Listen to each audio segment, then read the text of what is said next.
नमस्कार जय जगन्नाथ मु सौम्य स्वागत करुछि आपण मानकु सत्य डिवोशनल यूट्यूब चैनल को। तो चलंतु आरंभ करिबा भक्त कवि बलराम दासक विरचित ब्रह्मांड भूगोलर 64तम अध्याय।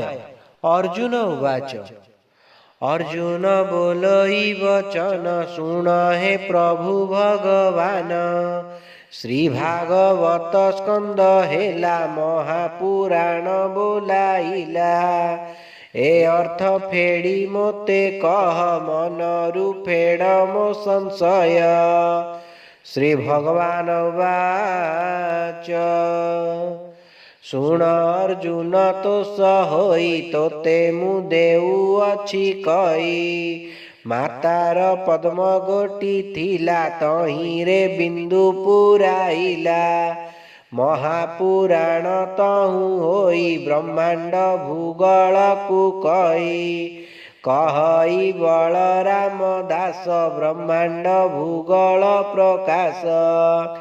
इति श्री ब्रह्मांड भूगोल वर्णने हरि अर्जुन संवादे 64तम अध्याय समाप्त। जदि आपण मानक आमर ये भिडियोटी भल लागि थाए तेबे आम चैनल को लाइक शेयर सब्सक्राइब करने को अनुरोध। जय जगन्नाथ जय पंच सखा।